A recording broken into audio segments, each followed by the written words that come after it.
Good evening, folks. Welcome to the Fort Smith Board of Directors regular meeting for April 1st, 2025. Thank you all for joining us tonight, and I hope everyone who was able to had a very nice spring break. Director Martin, if you wouldn't mind leading us in an invocation, and Director Good leading us in the Pledge of Allegiance, we'll get started. Please join me in prayer. Father, we're so thankful to be here tonight in this Tuesday night. Lord, I pray that you be with us as we do the business of the city. Lord, I pray that our decisions that we make are honoring you. I pray that the words that we speak to each other and the citizens are pleasing to you. Lord, I pray that we have a spirit of unity, a spirit of love as we come together and work to make our city better. So, Father, be with us tonight. Give us wisdom. Give us the right words to speak and the right questions to ask. Father, we love you and we thank you, and we ask all these things in your precious and holy name. Amen. Amen. I pledge allegiance to the flag of the United States of America and to the republic for which it stands, one nation, under God, indivisible, with liberty and justice for all. Thank you for that invocation, Director Martin. I meant to ask you ahead of time if you would like to do that, and I thank you for stepping up. Madam Clerk, please call the roll. Directors Rigo. Here. Good. Here. Kemp. Here. George Katsavas. Here. Christina Katsavas. Here. Settle. Here. Martin. Here. All right, we have a quorum. Is there a presentation by any member of any item of business not already on the agenda tonight? All right, next up we need a motion to approve the minutes of the March 18th regular meeting. So moved. Okay. All in favor? Aye. All right, and just as a procedural reminder, a motion and a second to adopt each agenda item must be offered before we make our comments as directors. Public comments on items must pertain to the presented item. So we'll step into the agenda. Item number 1 is a resolution extending an invitation to Mr. Lee Zeldin, the Administrator of the United States Environmental Protection Agency, and Ms. Pam Bondi, the United States Attorney General, to the City of Fort Smith to discuss consent decree related matters. And our Deputy City Administrator, Ms. Maggie Rice, do you have any introductory comments on this item? Yes, just a few. This is a resolution to extend an invitation to Mr. Lee Zeldin and Ms. Pam Bondi to Fort Smith for a discussion regarding issues the city faces regarding compliance, affordability, and enforcement of the consent decree. The resolution before you tonight was requested on March 4th, and upon adoption, staff will work up the appropriate correspondence to extend such invitations. Thank you very much. Madam Clerk, do we have any citizens' comments on this item? Yes, we do. We have 3. The first being Patrick McGuire, which will have 2 minutes each. All right. Mr. McGuire, thanks for being here tonight. My pleasure. When I first saw this on the agenda, I thought maybe this is some kind of a April Fool's joke, because after all, why would this even be debated? We need every bit of help that we can get from anywhere, and I think this is an excellent idea. In fact, I would add to the list of individuals J.D. Vance, because if we can get him on board, he's got the president's ear, and I think we would stand a far better chance as well. I'm not sure that they will accept the invitation simply because they have so many things on their plate. And if they were to accept it, it may be months down the road, perhaps. So in the event that they do not accept the invitation, I would like to either see this amended or another resolution to say that we create a delegation to go to Washington to them, to sit down and talk with them and make the same kind of presentation. Honestly, I think it's asking a lot of these people to come here for a discussion. You could even do it through a video discussion, for that matter. But I agree, bringing them here would help. If they don't or can't make it, then we put together a delegation, run to Washington, and do it that way. That's about all I have to say. Oh, and if they do accept the invitation and show up, please make sure you give them a tour of the city on those new high-speed buses you're putting out. So, thank you. Thank you, sir. Next, we have Chris Cadelli. Mr. Cadelli, welcome. Thank you. Good evening. I too think this is a great idea to invite the heads of the DOJ and EPA to come down. You know, I think it's a long shot that they'll be able to make time to come to Fort Smith, but I do think it's a great idea, and I like the effort. I also would like to, you know, while we're sending out invitations, I think it'd be a great idea to maybe include an invite to the Doge team. I've seen reports that state Fort Smith has spent $336 million on water sewer issues since 2000, $136 million of that since the consent decree was entered into in 2015. I think it would be great to have Doge take a look at how these funds were spent and what we got in return. I also think it would be great if we could have Doge take a look at the water department revenues, customer billing in relation to the actual water usage and water meter efficacy.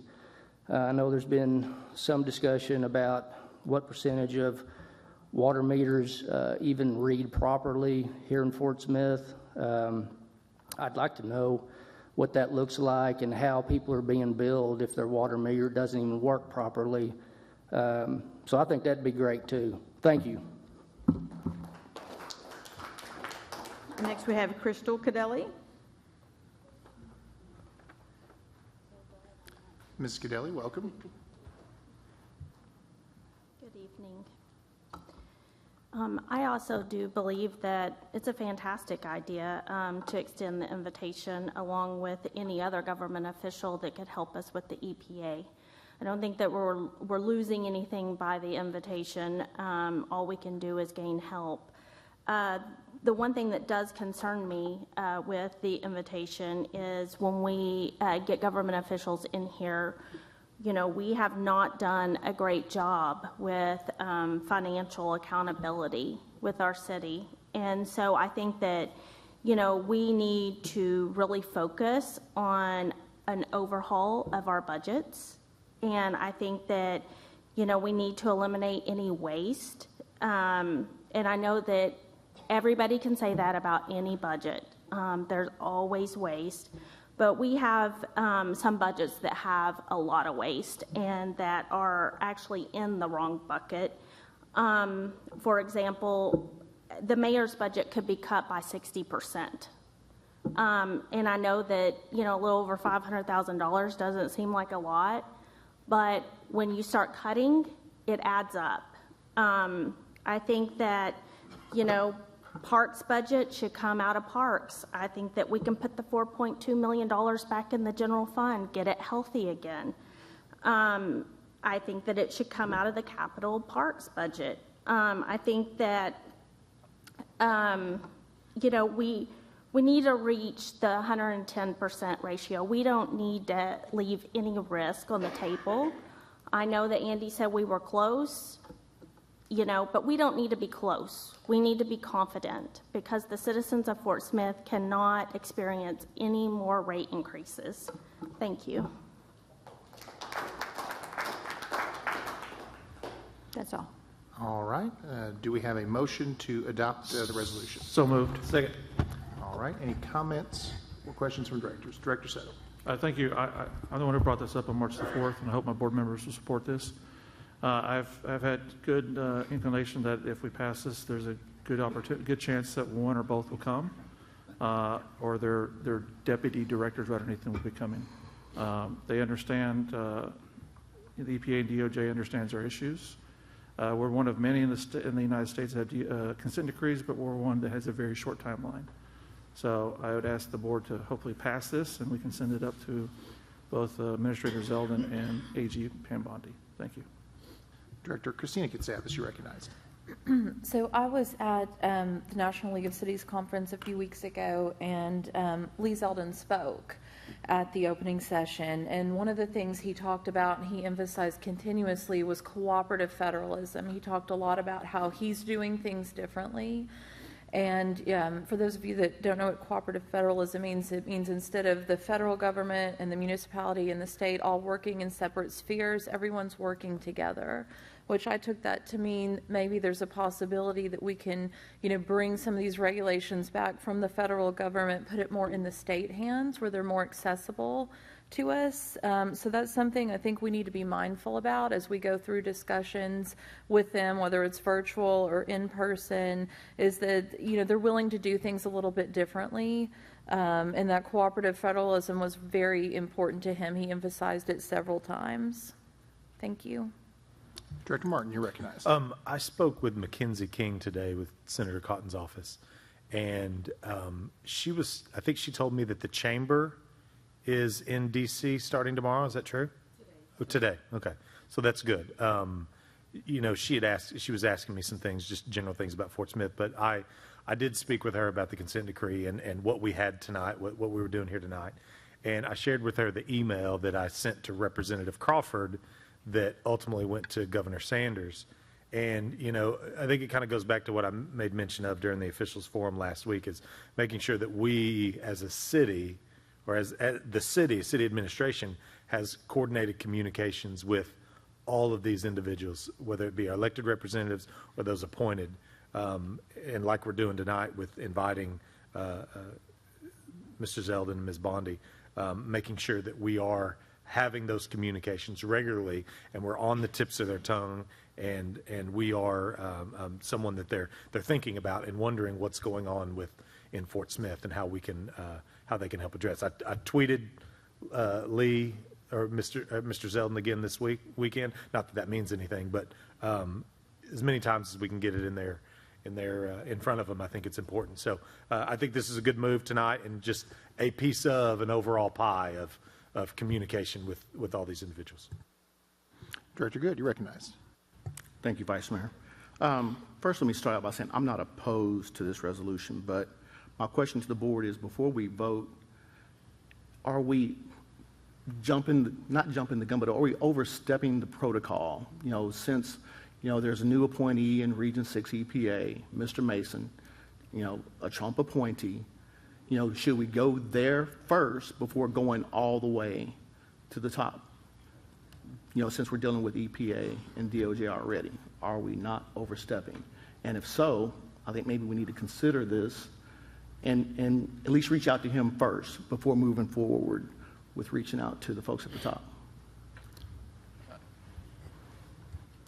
Director Settle and then Director Kemp. Andre, I respectfully disagree. I think this is what we need to do at this time. We've been going through Region 6 for years.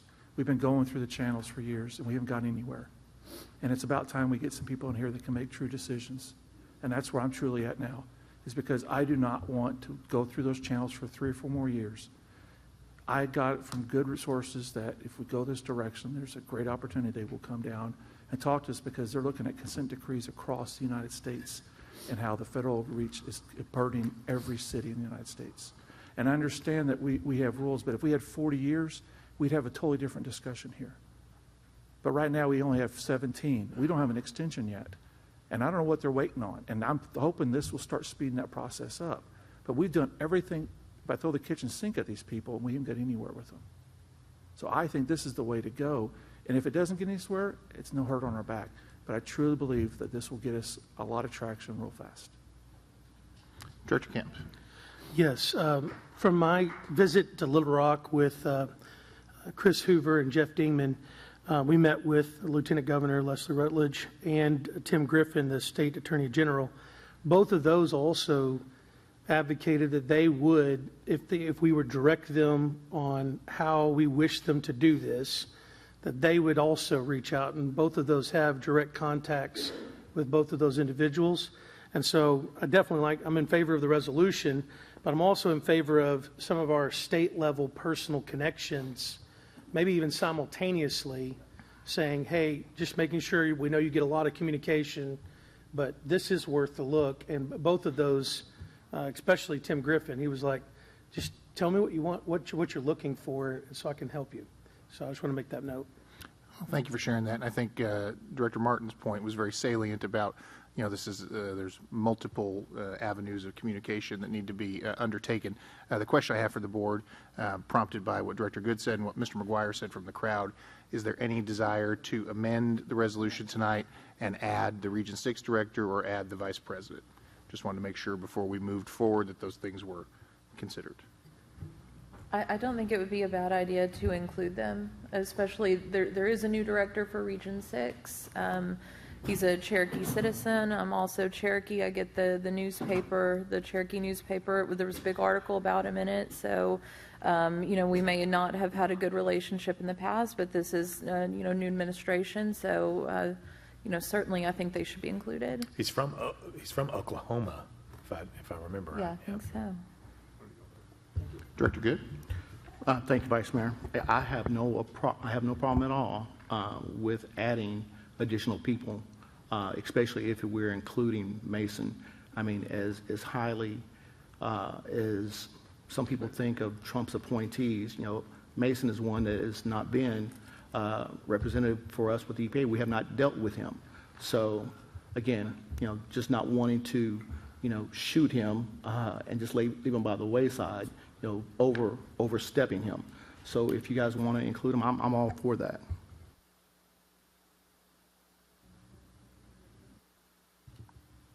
Okay, I'd like to make a motion to amend this resolution to include the Region 6 director as well as the vice president. Do we have a second? I'll second it. Okay. And Governor Sanders. I'll second that. Perfect. Any comment on the amendment before we vote on that? Okay, seeing none, Madam Clerk, please call the roll on the amendment. Directors Rigo? Yes. Good? Yes. Kemp? Yes. George Katsavas? Yes. Christina Katsavas? Yes. Settle? Yes. Martin? Yes. Motion passes 7 in favor and 0 opposed. Thank you. And now we'll call the roll on the amended resolution. Directors Good? Yes. Kemp?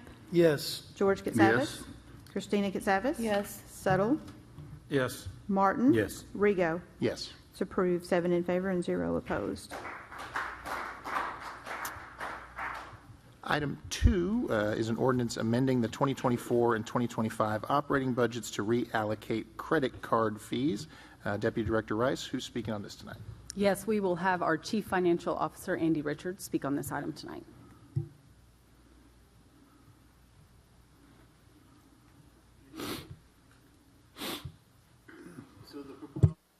Recommended by the Board of Directors to add to the agenda tonight. The request was the proposal to reallocate the allocation of credit card fees that were incurred in 2024 and the first part of 2025. As you recall, as of March 1st, the credit card fees are being incurred by the payers of the utility bills and other charges for people are paying with credit card. So the attachment that I put together to help you with this item, I actually have 3 different line items related to the financial impact. Of course, the first one is the fees from 2024, the actual fees. And then I'll show you what the reallocation was. So this reallocation for 24 would move $150,000 back to the general fund. It would relieve water and sewer fund of $650,000 in expenses in 2024, solid waste $148,000, and street maintenance $43,000. For 25, what's been incurred to date, the reallocation would be $171,000 back to the general fund, $125,000 relief to the water and sewer expenses, and $47,000 relief to solid waste. And then also, for good measure, I included the estimated budget adjustment to remove the remaining credit card fees that were budgeted for 2025. When we did the original budget, we had a whole year's worth of the city paying for the incurring the credit card charges, and so I made an estimate there to show you the whole impact. I mean, I think we plan to do that adjustment anyway, whether we pass this reallocation or not. But I thought it was relevant to include to give you a full picture of what the impact of these credit card fees will be. So in all, for our projected 25 general fund, this would, basically we're taking another $1 million out of the general fund by this reallocation. But we're also providing relief to the water and sewer fund and solid waste to a good degree. The contingency reserve I calculated was 16% in the general fund, still below our 20% target. But the other contingency percentages for the other funds were above 20. So, that is the impact, and I'll let you all discuss and decide what you want to do with that. Okay, is that it? Does that conclude your introduction? Yes, sir. Okay, Madam Clerk, any citizens sign up to comment on this item? Yes, we have two individuals, the first being Chris Cadelli.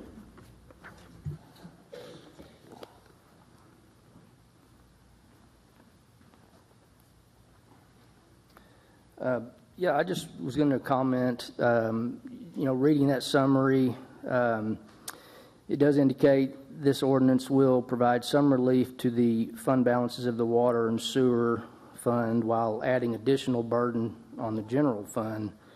And I was just going to add, this additional burden to the general fund could be mitigated if the $4.2 million for the water slide addition was put back in the general fund and taken from the parks budget as it should have been in the first place. The water slide purchase was a parks capital project. That's what what tax we pay for, is for. So those funds, should come from the parks budget. Thank you. Next is Crystal Cadelli.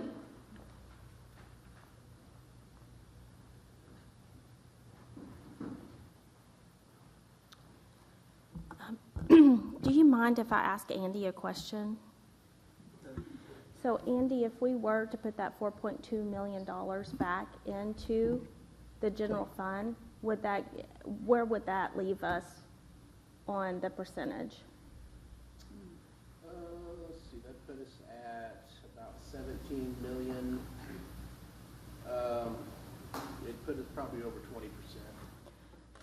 So I think that it's really a no-brainer that our goal is to reach the 20% in the general fund. I think that we bring the slide back to a vote since we have a new board member, and see if we can move it back, and then I think that will resolve our issue. That's all I really have to say. Thank you. All right, do we have a motion to adopt this ordinance? So moved. Second. All right, Director Christina Casavas, you recognize.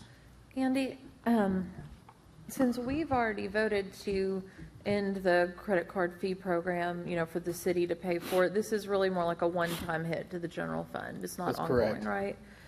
Where does this get us where we need to be as far as the debt ratio or debt service coverage ratio? I'm still in the same place I was last week. I'm at 107 Okay. without it, and I'm 110 with it, with this reallocation. So it probably rounds up to 108 to 111, actually. But, So we'll be we're all not right for final, but we're getting 24. close, yeah. Okay. I've been working on my own budget plan, and I'm wondering how soon can you have for us the first quarter for 25, that report? Could you have it mid-April? We'll close the books in mid-April, and we Okay. can have it probably ready the last week of April or at the end of April. Okay. If you could make that a priority to get that done, because I am doing some work on the budget. That's all I've got for this. Thank you. Okay. Director Good, you recognize. Thank you, Vice Mayor. This is one of those votes where, Andy pointed out, it's 6 of one, a half dozen of the other. Which fire do we want to address? I think, the measure before us is good intention, but again, what does it do to the general fund? And speaking of the general fund, let me just remind and let the new board member know that in many meetings when we were discussing the water park, it was discussed as being a tourist attraction. The citizens of Fort Smith, and only the citizens of Fort Smith, voted to approve the parks budget, not the parks budget, but the allocation for the parks. So we have to think about the citizens of Fort Smith. They are the only ones that voted for this. So the parks, the water park, the way it has been presented was not one of those, looking forward, 5-year capital CIPs. This was brought to the board as a project, as amenity, yes, to the city, but also as a measure to bring in people from outside of the city. So in saying that, I believe we funded it correctly and not out of the parks budget, but out of the general fund. Because again, the citizens of Fort Smith voted on how they wanted that allocation met. Director Christina Katsavis. Just some thoughts I have on this, and I'm still not clear on the legality of, the parks tax, and that's, kind of technically in the county. I'm not clear on all that. But one thing I wondered was, could the park pay the general fund back? Because as it stands right now, $2,850 is our only return to the general fund from Parrot Island for 25. There's no tax on admission, so really all we're seeing back to the general fund is the tax on the food and maybe some merchandise they sell, and so that's not a great ROI. But I think admissions, I can pull up the financials here. I think admissions were expected to increase around $400,000. I'm wondering, does the park need all of that in their operating budget when the general fund bails them out anyway? I think we bailed them out last year to the tune of $180-something-thousand for the pipes. Do y'all remember that, when those galvanized pipes? That was maintenance, I believe. Was it a replacement? I can't remember for sure. I remember it was about $180,000 for some pipes that maybe didn't last as long as they were supposed to. It was like close to $400,000. No, in 24 it was maybe like 187, 188, something like that. In 24 was what we appropriated for those pipes. But the admission, they're looking at several hundred extra people a day. Does that all need to stay with the park? Could we claw some of that back to pay the general fund back for these slides, is what I'm wondering. And Andy, I know you're standing there. That's not necessarily a question for you. I'm just, trying to figure out how can we get some of that money back into the general fund. These are just some thoughts I've had.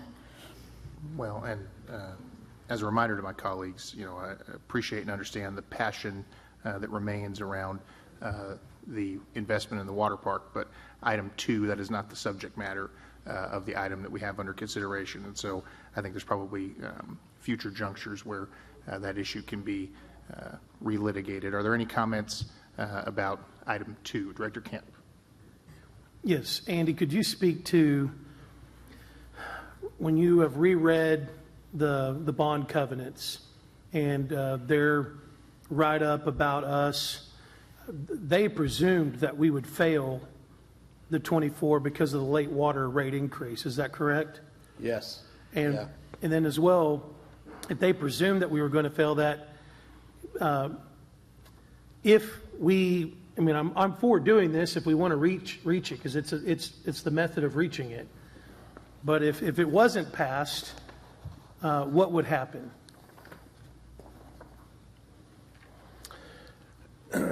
mean, as far as whether we make the debt service coverage covenant for 24, I don't know what the practical implications of that would be. I mean, I know we talk about we want to preserve our bond rating, our credit rating on the water sewer debt, and we were put on a negative outlook back in the fall. And and also at that time, you got to also think about, I think the credit analysts, the raters, the ones that put the ratings on these bonds right now have a negative bias against the water and sewer industry as a whole. I think it seems like a lot of systems across the country and even around here are going through some of these same pains that we have. Of course, they don't have quite an onerous consent decree put upon them like Fort Smith does, but they're all going through the issues with cost increases and rate pressure. So, but particular to us, this is what just a couple of blurbs in here, but the rating report, I've got it. So the outlook says a negative outlook. Here's the downside scenario that they said, what would cause them to decrease the bond rating, and then I'll give you what the upside scenario they put in here. So the downside scenario was they could lower the rating should revenue generation not be sufficient to cover operational needs, including debt service and capital, due to such factors as the insufficient rate adjustments, utility liquidity not being materially spent down, or the city failing to make progress on its consent order in alignment with expected timelines. So those are the things that they would consider downgrading. And this is like a 2-year horizon is what they stated for this outlook. The upside scenario, how do we get the negative outlook removed, would be we could return to the rating outlook to stable should the city's capital financing and rate setting plans be solidified such that we believe coverage and reserve will remain stable as the city progresses through its CIP. So there's a lot more at play than just, like I said, our projections showed we weren't going to hit the coverage because we raised the water rates late in the year last year. They understood that. I think they were looking more longer term than just 24. So I don't know if we're at 107 versus 110. I don't know what that, I honestly don't know. But this is what they told us in the report. Yeah, thank you for that information. And I should follow up with, before this meeting, I know that our city clerk, Sherry Gard here, has worked really hard on a property list that she's been populating that we can begin to look at sometime in the future. And another way to build back the general fund is to sell some of the property that the city has and doesn't have a purpose towards. So there's another way as well in this as well. So thank you. Mr. Richards, were these fees allocated across the initially or currently allocated from the water and sewer fund and the solid waste operating fund, because that's a reflection of where the credit cards are actually being used to pay bills? It's based upon total collections in customer service. So like, how much do they take in for solid waste, water and sewer, or general fund billings? Sure. That's that allocation. It's the same one that we use for citizen services as a whole, is what it was based on. So, I certainly understand mathematically what's being discussed and the conversation around it. But, my philosophy and my core belief hasn't changed from a few weeks ago, that, I don't necessarily, I'm not in favor of the general fund supporting things to the tune of 100%, where there's actually a functionality that's germane and related to the other fund and the other operating fund. And so, I won't be supporting this tonight personally. Thank you. Director Christina Katsavas and then Director Martin. I would just say that surprises me because your budget plan that you put forward, your cuts package, takes a lot of money out of the general fund to put towards water and sewer. If I may, Director Martin, it does not zero out. It does not say that everything should be funded 100% by the general fund, and indeed, the core underpinning of that is that some percentage from each of the departments that takes money from water and sewer, and at that point I say 15% in that first draft of the plan, should go back to the water and sewer fund and indeed not be backfilled from the general fund. Director Martin? So, Andy, just I want to clarify. So when we were talking last meeting about reallocating city administration, board of directors, mayor to the general fund, you gave us the 107, 110 figures, or maybe 107, 113 figures. I can't exactly remember. And then tonight you're 107, 110, or 108, 111, whatever. Some rounding. Okay. So, well, I mean, more money. I just want to make sure that I'm clear on that. More money would have been allocated from all these other funds into the general fund with what we did last month. So I would assume, or excuse me, last meeting. So I'd assume the debt service coverage ratio would be larger in that scenario. Or is it not enough material enough to move the needle very much? I think what you're referring to was the proposal to reallocate last meeting. Right. Was voted down. Right. So it didn't change the current situation. Okay. So I think what you said is if we didn't do anything, we'd be at 107. If we did make that allocation, we would be at 113. And so now you're saying, yeah, we're still at 107 because nothing has changed. But if we do this, that gets us over to 111 or whatever. Okay, I'm with you. Thank you for clarifying. Director Kemp? Yeah, I just wanted to ask you as my colleague, just again, as a point of clarity, since you're talking about the cuts package that you're talking about puts money back towards the department down in the future, how does this proposal not do that just the same? I mean, if we've already purposed the credit card fees going forward will be passed to the customers, and this is putting money back to that department and will actually meet the debt, the covenant debt ratio. Could you give me a clarity of why you would not support that? Well, sure, and this would, obviously more conversation will happen next week at the study session. But I think it's talking in the same ballpark about two different kinds of plays. You know, what we're talking about here, as I understand it, and of course I allow for the possibility that misunderstanding could be occurring. But item number 2 here talks about sending back to the water and sewer operating fund and the solid waste operating fund the amount, approximately $1 million, that is being taken or allocated from those funds to go towards credit card fees, and is asking the general fund to pay for that bill. Correct, Mr. Richards? That's correct. Similarly to the proposal from a few weeks ago that suggested that, I believe it was 5 departments, should be funded entirely out of the general fund as opposed to some allocation mixture. Am I tracking that correctly as well?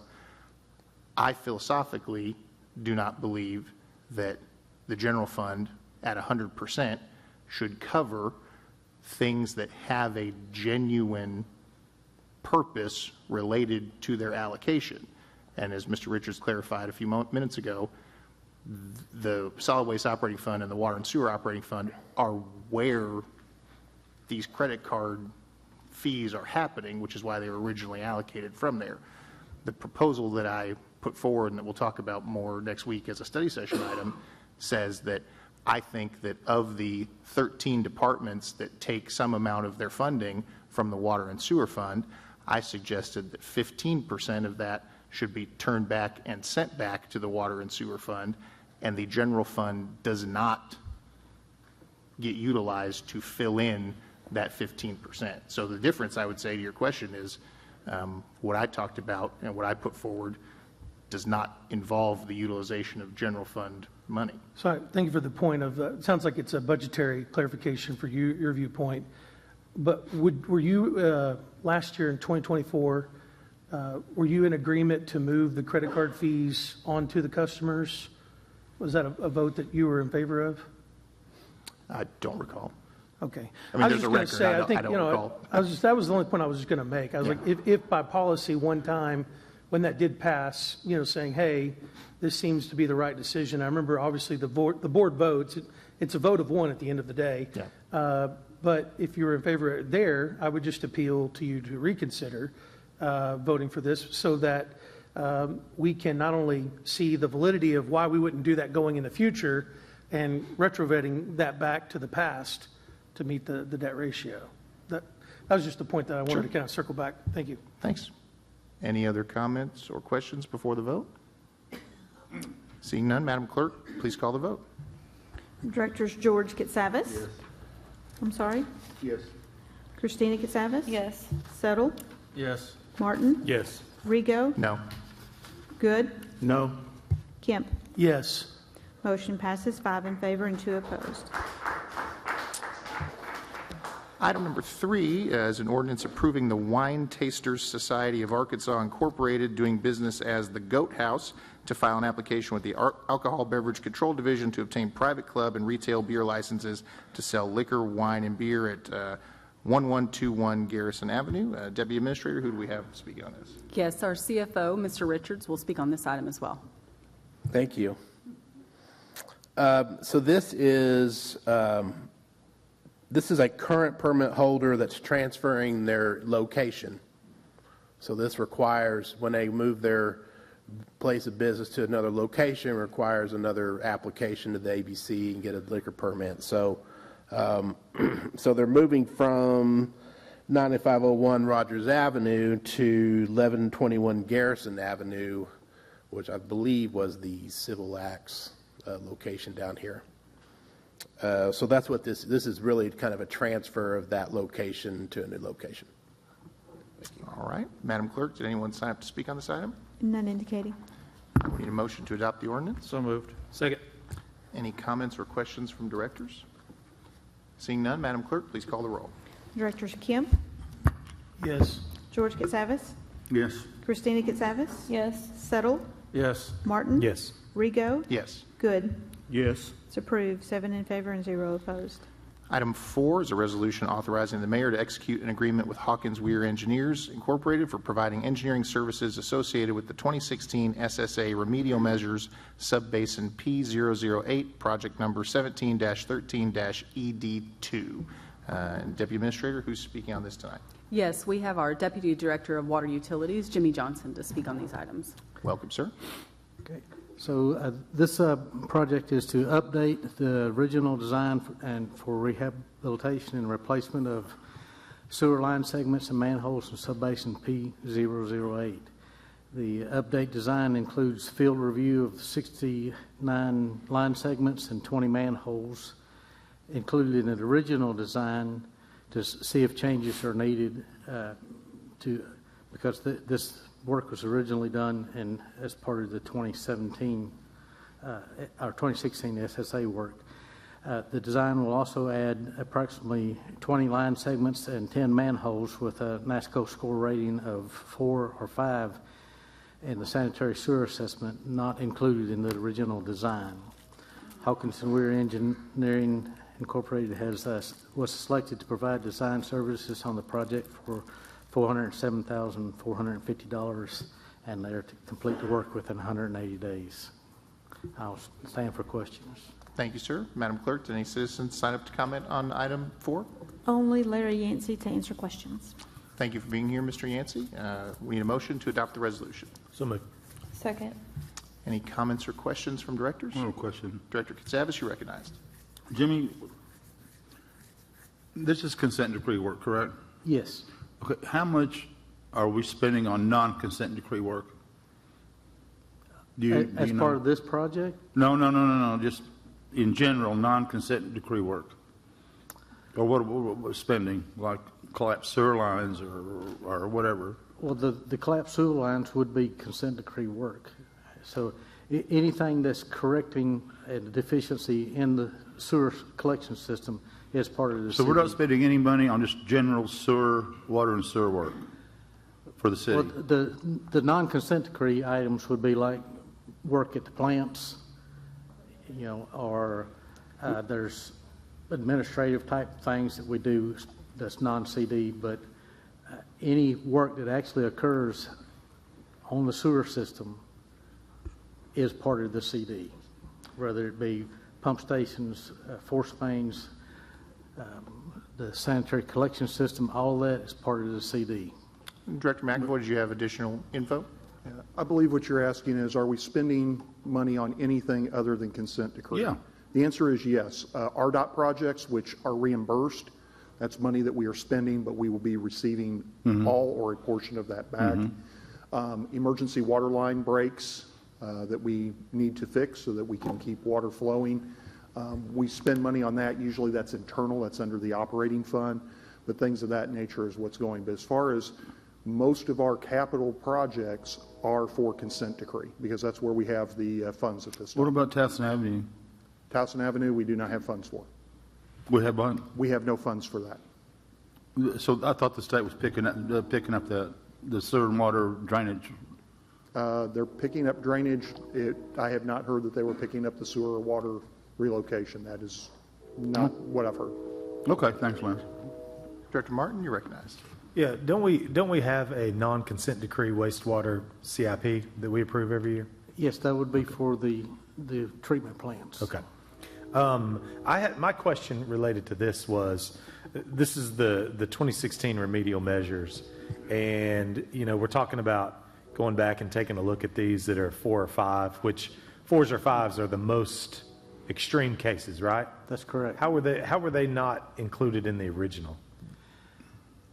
At the time, and where I'm going with that is, we've got a timeline in which we're trying to complete this consent decree, and if we do work and then we come back and we do more work of the same project, right, that tends to put us behind. So So- Jimmy, I want to give that clarity. So the roadmap to that decision was when we started seeking modification to the consent decree, the remedial measures program allows us to use engineering judgment to decide if this 4 or 5 actually contributes to a sanitary sewer overflow. And the decision of the administration at the time decided we were going to perform that without getting prior Department of Justice approval. And since then, the court has said, no, you have to fix all 4s and 5s. So we're going back and picking up those 4s and 5s that were not initially part of the design. Okay. And this will take an additional 180 days. Are we spending more money because we're doing it now versus if we would have done it back then?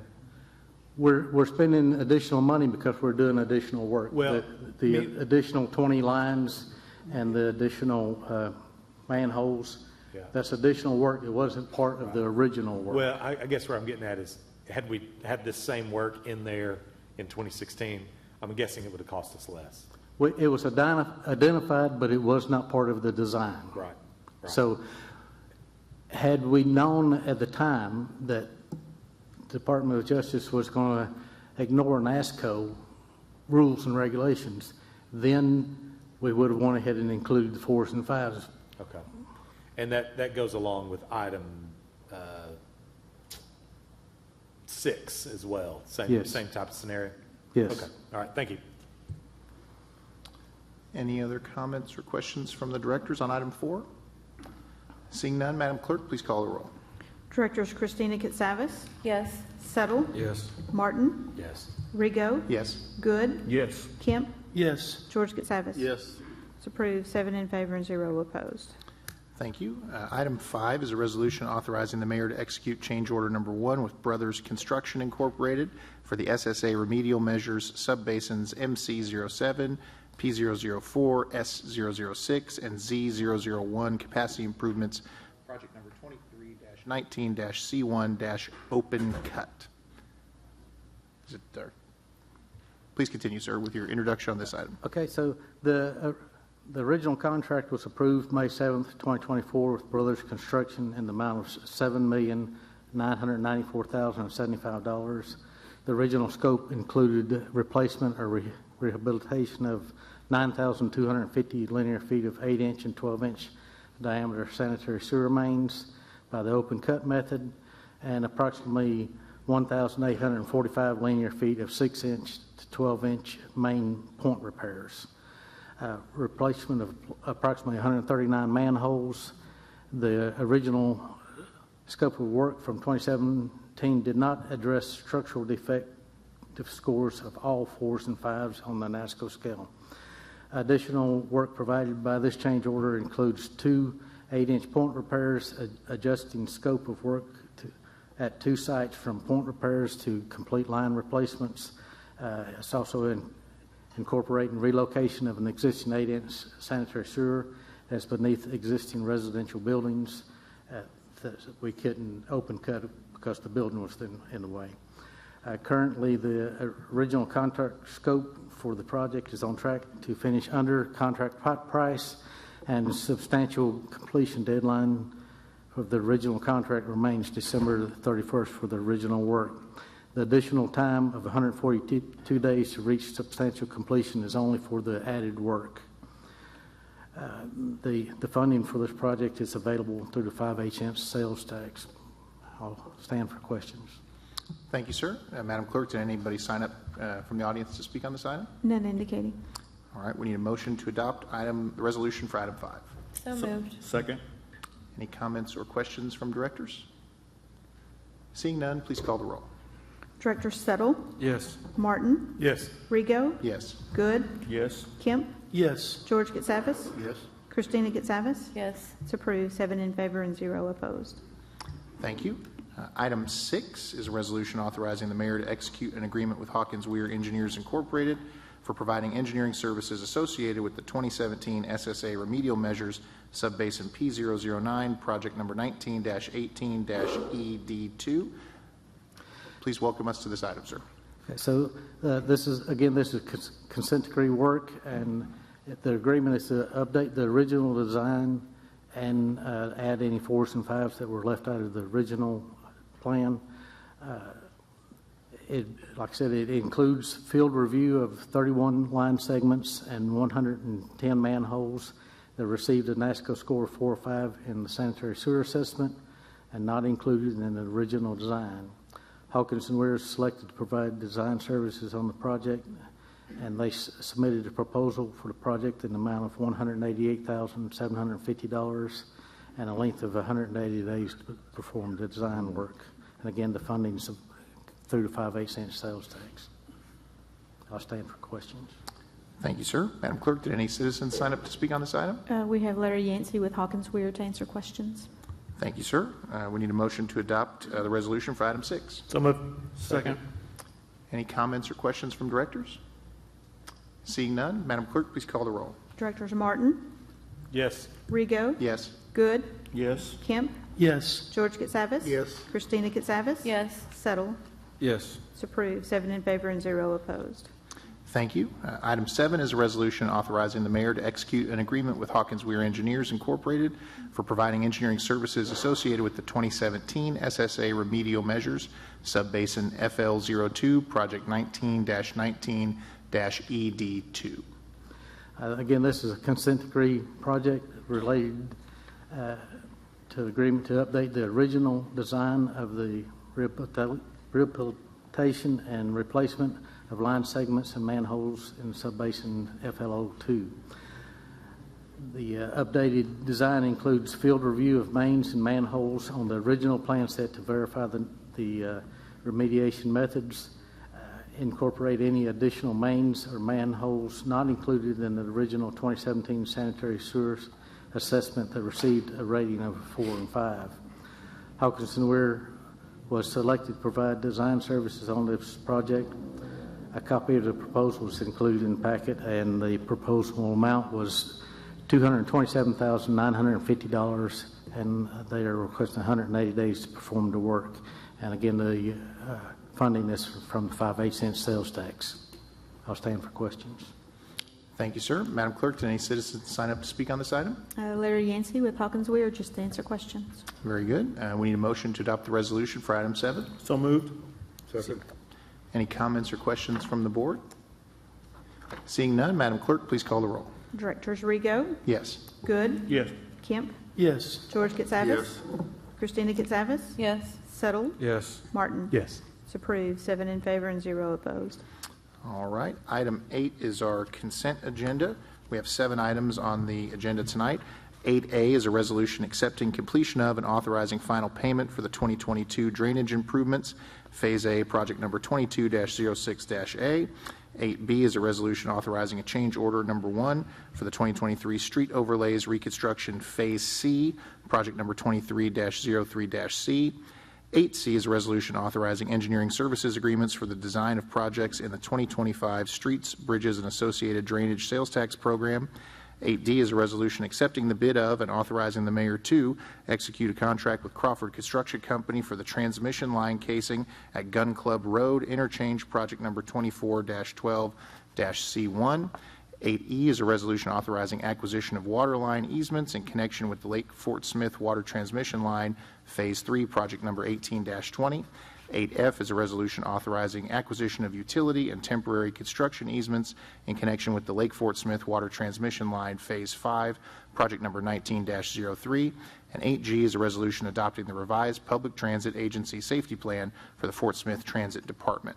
Does any board member desire to remove any item from the consent agenda for separate question or consideration? You recognize Director Martin. I have a question on C. 8C, just a question or a separate vote? Just a question. Okay. Any other questions about the consent agenda? Okay. Oh, and a question on F. 8C and 8F. So 8C, who will be addressing that? Ms. Rice. We'll have our Director of Engineering, Stan Snodgrass. Stan, so all I have is just a question about the numbers. When I added those numbers up in 8C, they didn't equal the $527,000. Is my math wrong, or is that? Well, I'd have to double check. Okay, all right. I hope it is, but we could have made a mistake too. Okay, just if you could double check that for Okay. me. And then the other question I have on F is this the first acquisition in Phase 5 of the water transmission line? I don't recall Phase 5 acquisitions. We have some easements already in. Okay, all right, never mind. That's all I got. Thank you. All righty. Madam Clerk, did any citizens sign up to comment on any consent agenda items? Yes, we do have Kyle Sawyer to answer questions on item 8C. Ben March to answer questions on items 8D, E, and F. But we also have Mr. David Roberts to speak on item 8E. All right, Mr. Roberts, you are recognized.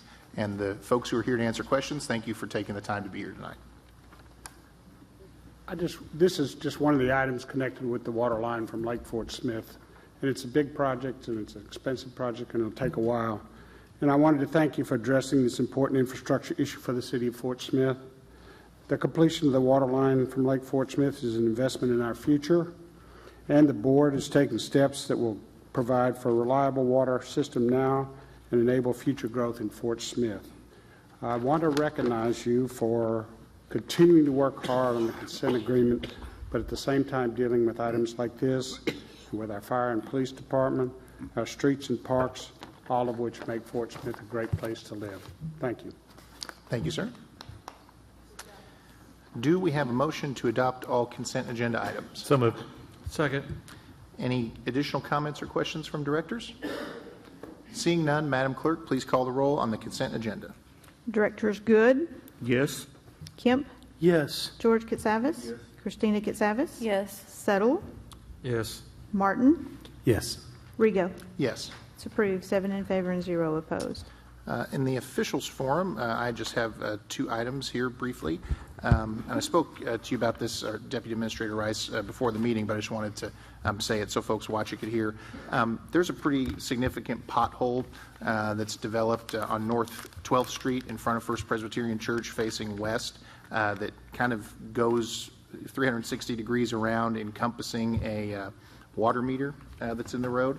And so obviously there's some sort of repair that needs to be done, and potentially some denoting of it as a hazard, because I know some church members have nearly tripped on that. And so if you all could take a look into that, I'd appreciate it. And then the mayor wanted me to pass along a reminder to folks that next Friday, April the 11th at 7 p.m. at the Fort Smith Convention Center. We've got some Broadway shows coming back to Fort Smith in the month of April. RESPCT, a celebration of the life and music of Aretha Franklin, is going to be at 7 o'clock on Friday the 11th. And if you visit Bordertown Live, bordertownlive.com, you can buy tickets to all 3 shows that are happening in April, RESPCT, Golden Girls, The Laughs Continue, and Sesame Street Live for the folks out there with kids. So please take a look at that and support these local shows if you're able to do so. Director Good, any comments tonight? No, thank you. Director Kemp. I have none. Thank you. You're welcome. Director George Katsoulis. I have a couple. Maggie, Yes, sir. can you tell me why the city owns 70 acres in Ozark, Arkansas, next to the Mulberry River? I can certainly look at Lance McAvoy, and I bet he can tell us exactly why. Come here, Lance.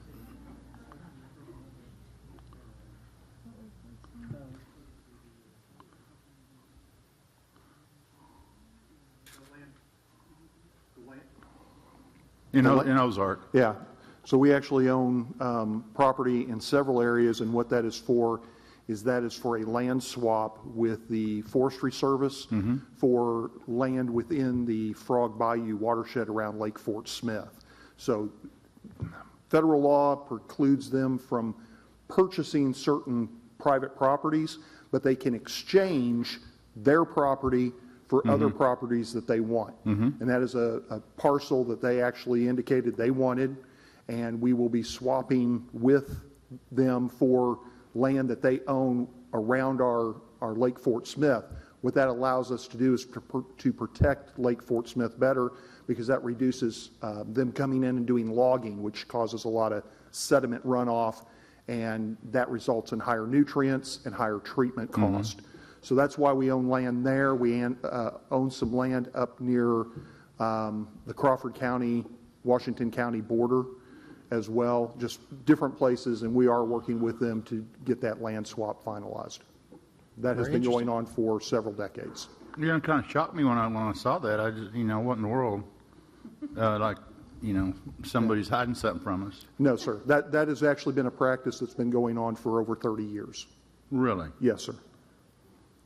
That was going on. Today is my 29th anniversary with the city, and that was going on before I got here. Oh, interesting. Happy work-anniversary, Lance. Thank you. Where'd you see that? George, where'd you see that? So an individual called me that was doing some GIS stuff in that area, and he said, "George, y'all own the city on some land up here." Okay. All right. We get inquiries from time to time from citizens about that, and because we are under a tentative agreement with the U.S. Forestry Service, that's where we stand. Do we own land anywhere else we don't know about?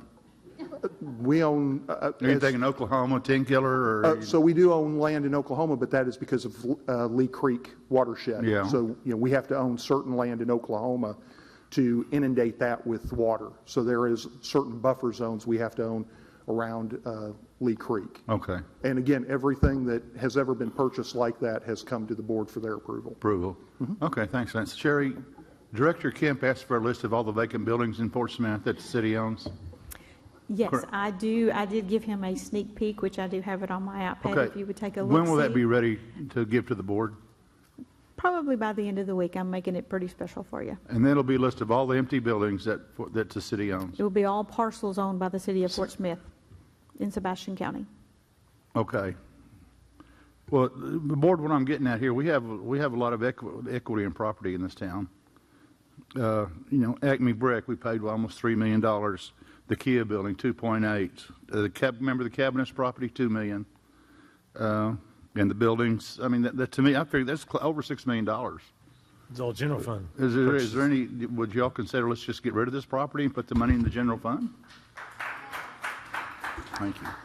I mean, I You think can't guarantee that you would sell at that amount, and that that's the revenue you would generate is the Well- price we purchased it for. I'm thinking I think it's more that I think when Sherry gets the buildings done, plus we're paying insurance on these empty buildings. See, that's just, I mean, that's like paying I thought the insurance. Crane Kia was for the police department.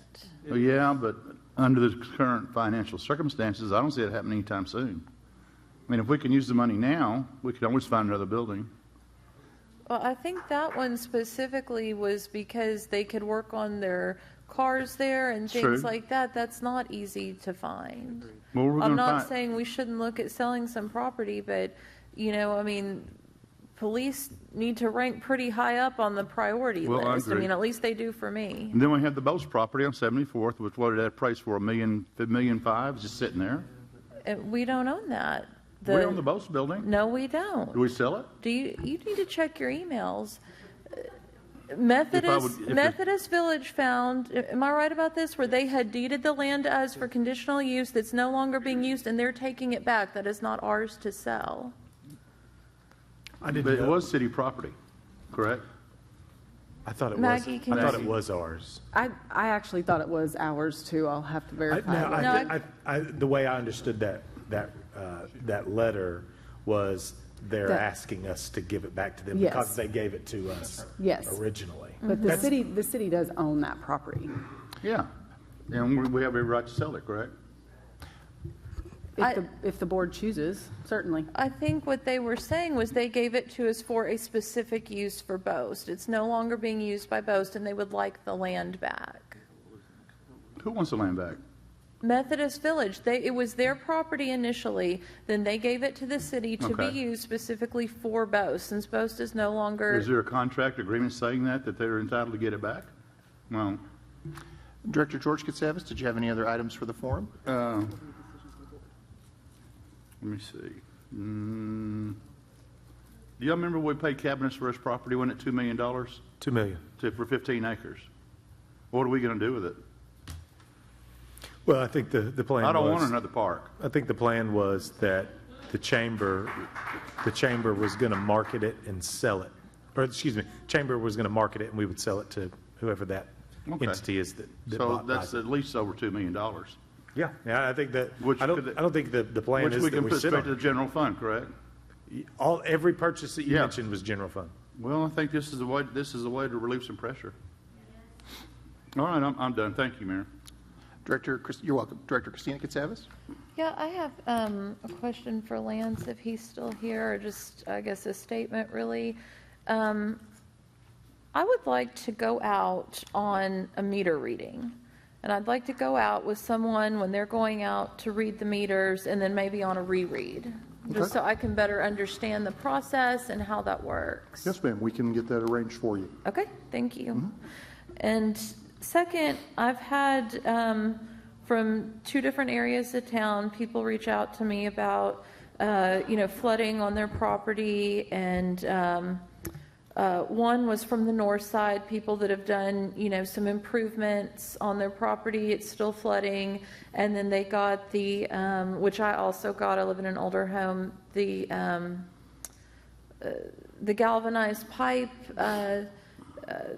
mailer. A lot of people are worried about that because that's expensive. And Lance?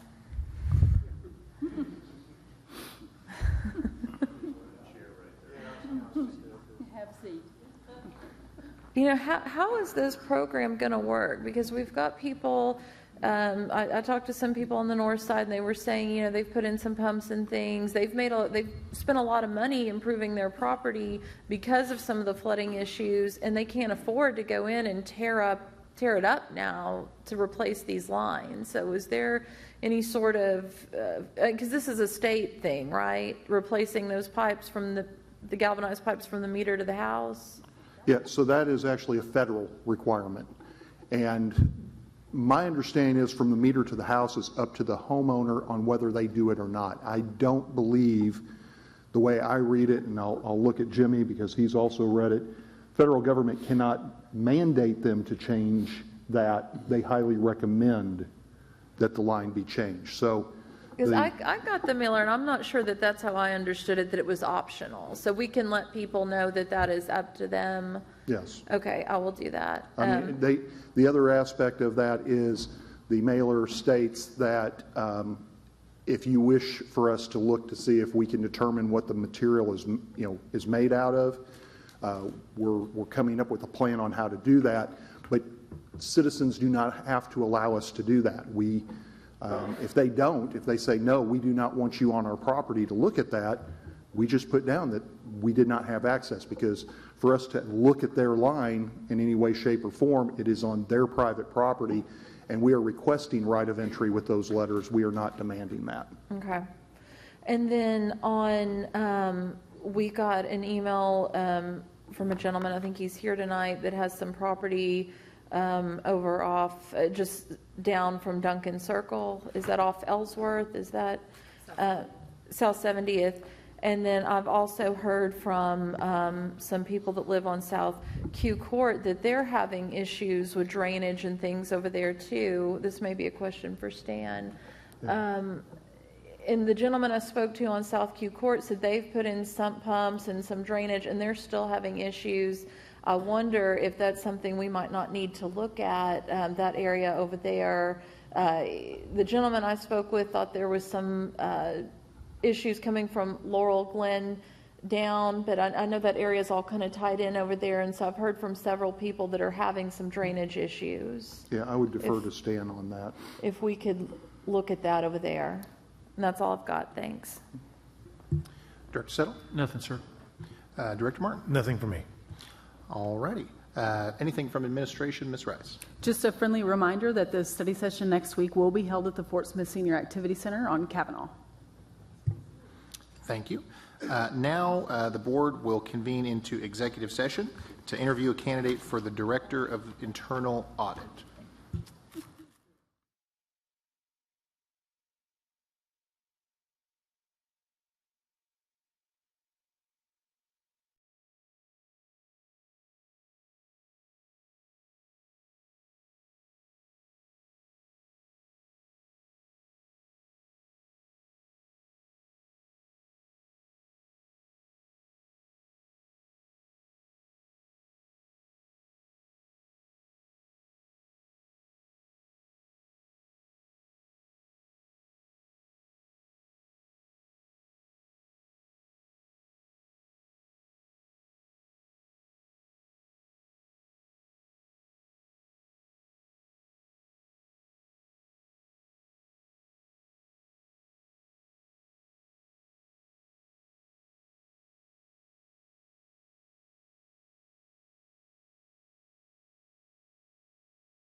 All right, welcome back, folks.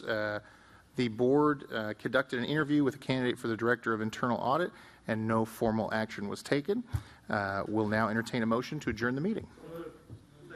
All in favor? Aye. We are adjourned.